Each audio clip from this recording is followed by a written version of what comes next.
வணக்கம், வாழ்க வளமுடன். உங்கள் வாஸ்து நிபுணர் மற்றும் நியூமராலஜி வாஸ்து நிபுணர் பண்டிட் மகா சுதர்சன் பேசுகிறேங்க.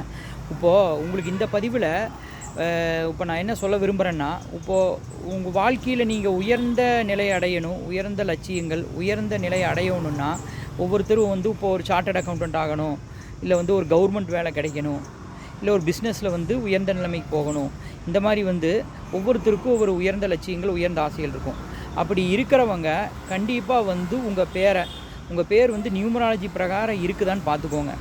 ஏன்னா இப்போ உங்கள் பேர் உங்கள் நியூமராலஜி பிரகாரம் உங்கள் டேட் ஆஃப் பர்த்துக்கு தகுந்த மாதிரி இணக்கமாகவோ சப்போர்ட்டாகவோ இல்லைன்னா நீங்கள் பண்ணுற முயற்சிகள் உங்களுக்கு முழு பலனை கொடுக்காது. நீங்கள் இப்போ எக்ஸாமுக்காக சார்ட்டர்ட் அக்கௌண்டண்ட்டுக்கு சிஏக்கு படிச்சுட்ருக்கலாம், இல்லை கவர்மெண்ட் ஜாபுக்கு ஒரு எஸ்ஐக்கு படிச்சுட்ருக்கலாம், டிஎன்பிசி படிச்சுட்ருக்கலாம், விஓ படிச்சுருக்கலாம், ஐஏஎஸ் கூட படிச்சுட்ருக்கலாம்.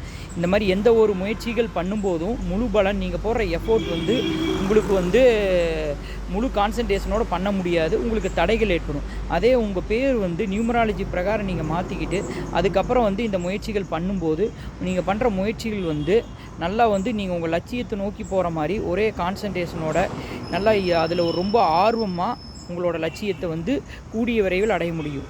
உங்கள் பேர் தவறாக இருந்ததுன்னா நீங்கள் போடுற எஃபோர்ட் 100% எஃபோர்ட் போட்டிங்கன்னா 50% தான் பலன் அளிக்கும்.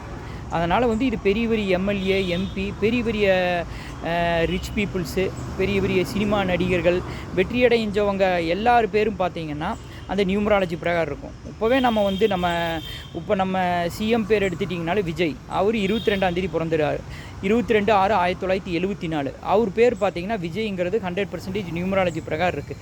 சூரிய பவனில் இருக்குது. அவர் 4ஆம் தேதி பிறந்திருக்காரு, 22. ராகு பவன் ஆதிக்கம் இருக்குது. இந்த பேருமே உங்களுக்கு விஜய்ங்கிற பேர் ஒரு நல்லா ஆப்டாக பொருந்தி இருக்குது. அதே மாதிரி இப்போது பேர் அவர் சி ஜோசப் விஜய்னு பேச்சு வச்சுருக்காரு. அந்த பேரையும் பார்த்தீங்கன்னா 100% சுக்கிர பவனில் வரும். அதுவும் அவரோட 4ஆம் நம்பருக்கு நல்லா ஒரு உயர்ந்த வாழ்க்கை, உயர்ந்த இதை கொண்டு வர பேர் மாதிரி தான் இருக்குது. அந்த மாதிரி சினிமா துறையிலையும் சரி, அரசியல், வெற்றி அடைஞ்சவங்க, தொழில்துறையில் எல்லா வெற்றி அடைஞ்சவங்க பேருமே, அது கம்பெனி பேராக இருந்தாலும் சரி, தனி மனிதர்கள் பேராக இருந்தாலும் சரி, பிராண்டு எந்த நேமாக இருந்தாலும் நியூமராலஜி பேராக அமைக்கும்போது அவங்களோட லட்சியங்களையும் அவங்களோட உயர்ந்த குறிக்கோள், அவங்களோட எண்ணங்கள் எல்லாம் தெளிவான சிந்தனைகளாக இருந்து உயர்ந்த வாழ்க்கையை அடைகிறாங்க.